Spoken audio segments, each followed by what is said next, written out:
I put a spell on you, and now you're mine. Hello, queens, kings, non-binary royalty. Welcome back to my channel.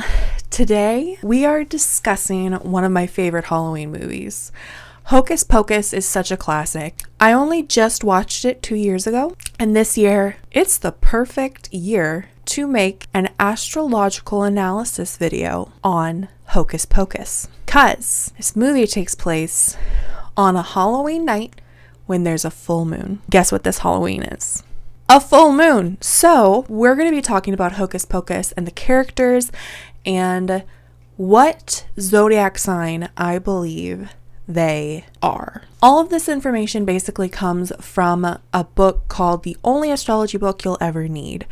And I will leave a link for it down below. It has been so informative for me and really breaks things down really easily. I'm going to go ahead and give you a little background on the movie. If you're unfamiliar somehow, it's okay. I was that way 2 years ago, so no judgment. So the film opens up in 1693 in Salem. The whole movie takes place in Salem.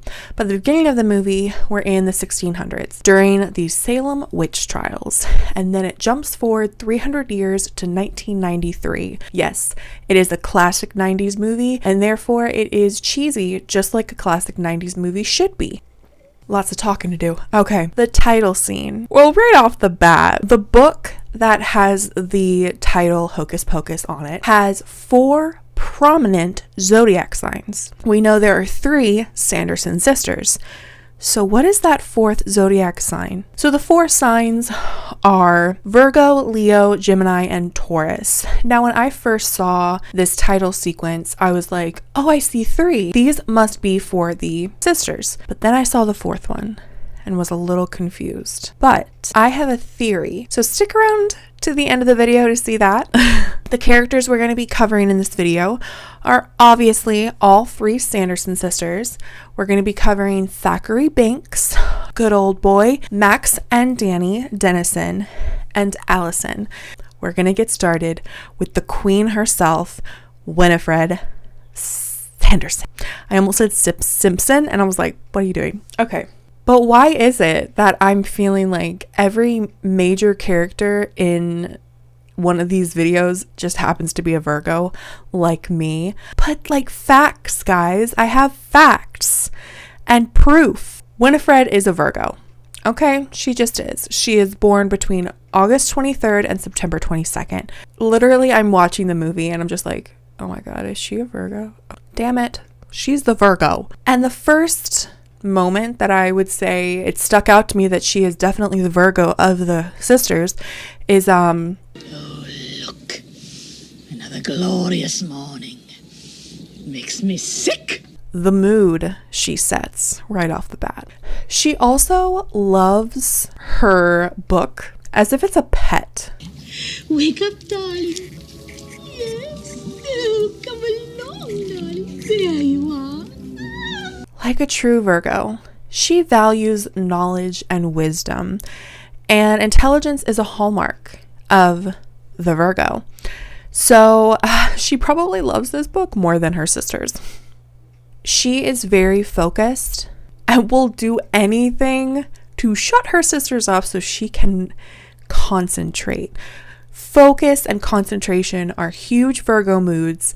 If somebody is trying to, talk your ear off while you're trying to focus on something, you're going to lose your cool as a Virgo. And Winnie definitely does that a lot. Laying the groundwork, we know that Mary can smell children. Sarah lures the children with her voice. And Winnie brews the potions and is the mastermind behind all of their mischievous activities. She basically runs the whole damn show. When Thackeray jumps into action and tries to stop the sisters from taking Emily away from him, Winnie basically just orders her sisters around. Get him, you fool! I got him. They're your boss. They do so much work to try to keep things going steady. And when the mob arrives after Emily is killed and Thackeray is turned into our lovely little black cat Binks, Winnie tries to reason with them. You know, we're just spinsters. We don't do magic. She uses reason. She uses her mind to try to convince them not to kill them. But the sisters are hung. They are killed. And now it is time for the time jump. And the sisters are back. So Winnie is definitely a bully. And I'm not saying all Virgos are bullies, but I will say her cruelty is really motivated when things are not going her way. And her sisters are not listening to her. They're not comprehending. She constantly is trying to keep calm. There's a moment in the movie where she has this little... That is a classic Virgo right there, just trying to keep it all together and not explode. Now, we know about Winifred and Billy Butcherson, that she was a very jealous lover, very protective, and if things don't go her way in the relationship, they don't go well for anybody in the relationship. She poisoned him. And so does Malshon. Winnie is also very overcautious. She's a classic overthinker. She looks at those firemen and is just like, Who are they? Boys? Witch hunters. Winnie is also the first one to figure out that that dude was not Satan. She was logical enough to be like, I was fooled momentarily, but not anymore. One of my favorite moments where I was really like, okay, she's most definitely the Virgo, is how she just plays it cool. They're right over there. Thank you, Max, for that marvelous introduction. And casually puts a spell on a huge group of people. That really shows how intelligent she is and how talented she is. Virgos want to be able to utilize the gifts they were born with. So she studied hard in order to get where she is and to be able to do this just so casually and in song form. Her panic attack over not being able to remember the potion from memory. Panic attacks and Virgos go together like ham and cheese, like coffee and me. And also, we have to remember that Virgos are naturally inclined towards a negative outlook. They're most likely the pessimist of the group. Now, Virgos do actually have feelings. They come across as very cold, but they are very sensitive deep down. They ask you how you are, you just have to say that you're fine when you're not really fine, but you just can't get into it because they... And I personally feel like the sisters' deaths at the end of the movie are just classically their sign. So in the end, Winnie turned to stone from standing in a graveyard, and then she exploded. Moving on to Sarah Sanderson. She is 1000%, I had no doubt in my mind, she is the Leo. Everything about a Leo is theatrical, and if you did not get that kind of drift from the very beginning of the movie, then rewatch it, because wow, wow, wow, we will wow. Dead man's toe. Dead man's toe. Dead. She is flighty, she's a little airheaded, but it's all to kind of gain attention. I am beautiful.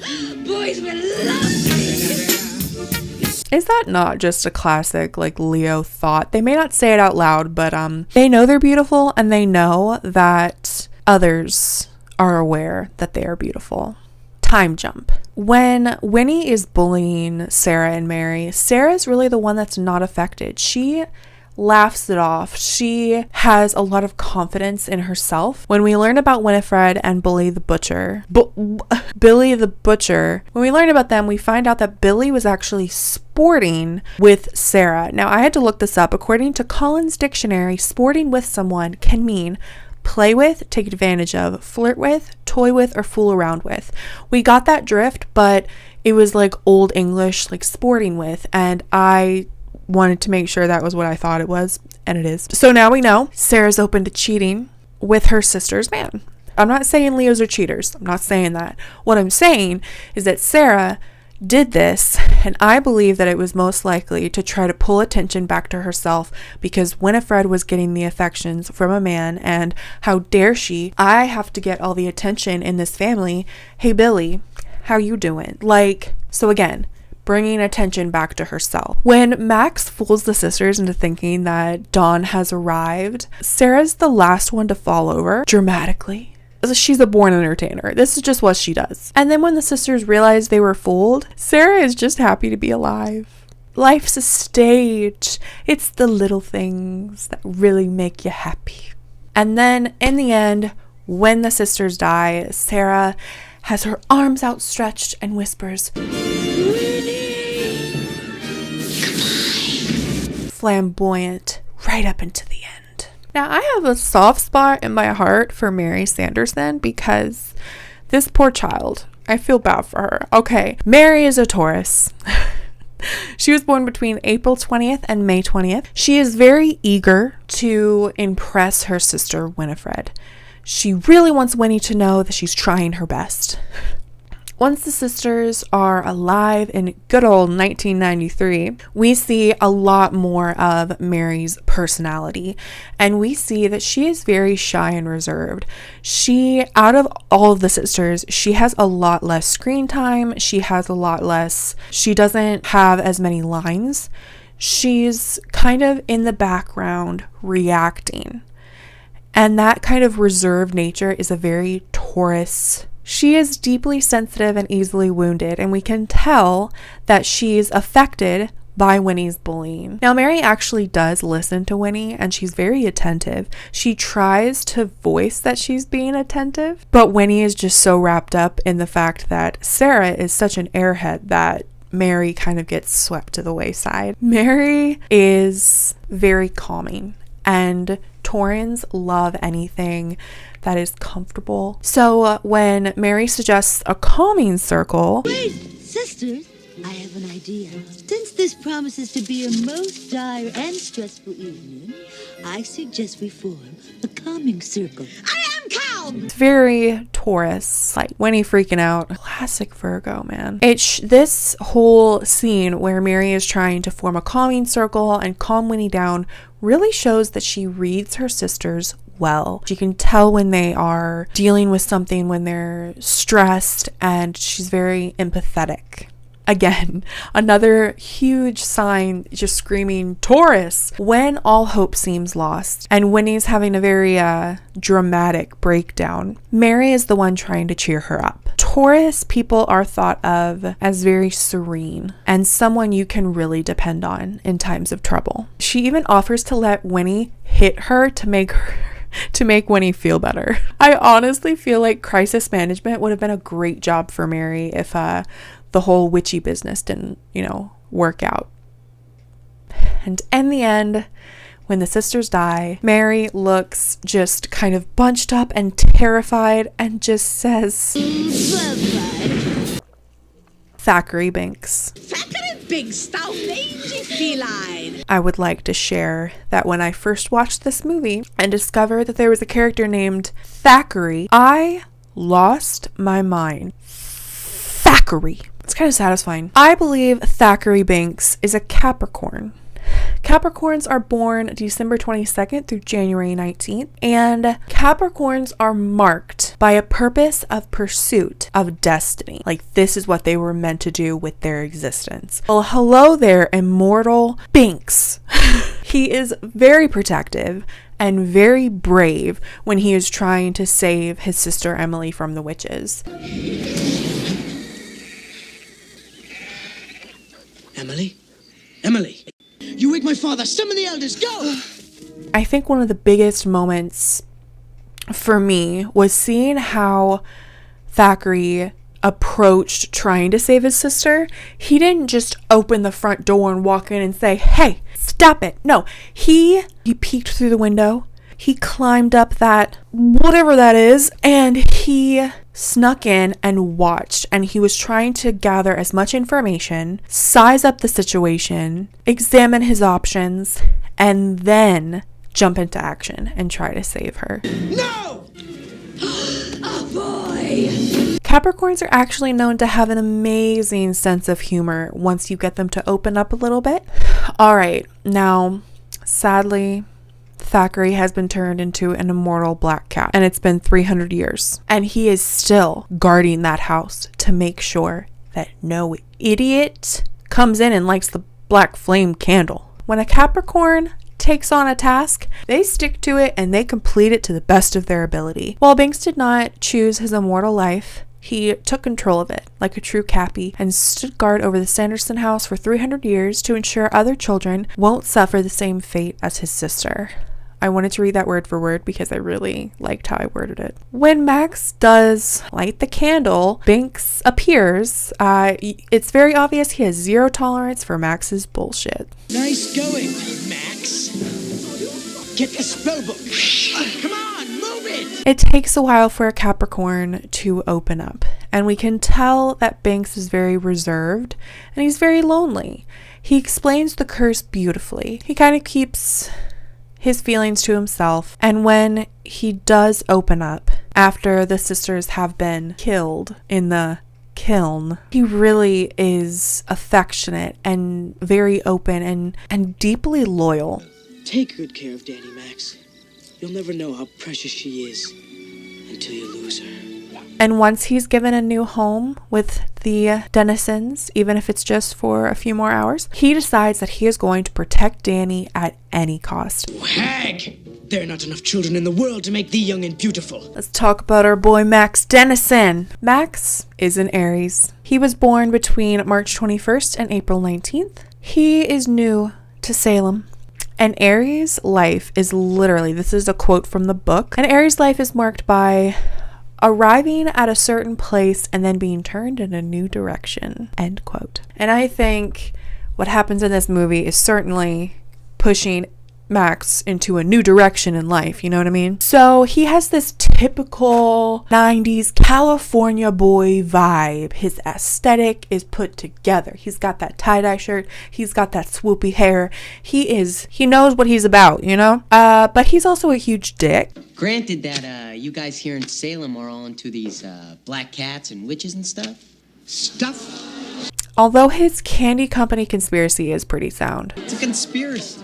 And Aries, they do give the first impression as very talkative and expressive, and they are eager to tell people what they think about any topic at any given time. So, and Aries is often praised and admired for their honesty. Aries has a bad habit of speaking without thinking. They are very impulsive and sometimes can say pretty harsh things, like Max telling his sister, You just humiliated me in front of half the guys at school.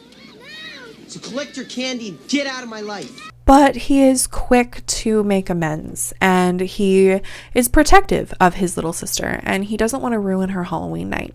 Max deciding to light the black flame candle. Oh, come on. It's just a bunch of hocus pocus. Max, no! It was at this moment that he knew. He fucked up. He's trying to come across as cool and unafraid in front of Alison, his crush, acting without thinking. Another classic Aries move. Now, quick side note. Why were Alison and Danny not at all affected by Binks being able to talk? Now, once the sisters are dead, you know, the whole kiln incident, Max kind of brings down that wall. Cool, like too cool. To have a sentimental moment with Binks. Since they took Emily. Man, you can't keep blaming yourself for that. That happened so long ago. Classic Aries, not holding on to things forever, but letting go of things and just living their life freely. And in the end, when Max drinks the potion to save his sister, it really shows how protective he is. And just how willing he was to take action. Danny Dennison, aka the best character in the whole movie. She's the best. And she's a Scorpio. She was born between October 23rd and November 21st. I actually thought before I started watching the movie, I'm like, I bet you anything Danny's a Scorpio. Many people believe that a Scorpio's sense of humor contains a lot of truth. Danny teases her brother relentlessly over his little crush on Alison. She takes advantage of every opportunity to tease him in front of Alison. Oh, Alison. I always do it. My parents made him. What do you call him, Max? Yabos? Max likes your yabos. In fact, he loves them. Scorpios have a natural sixth sense. They're pretty in tuned to what's going on in the supernatural realm.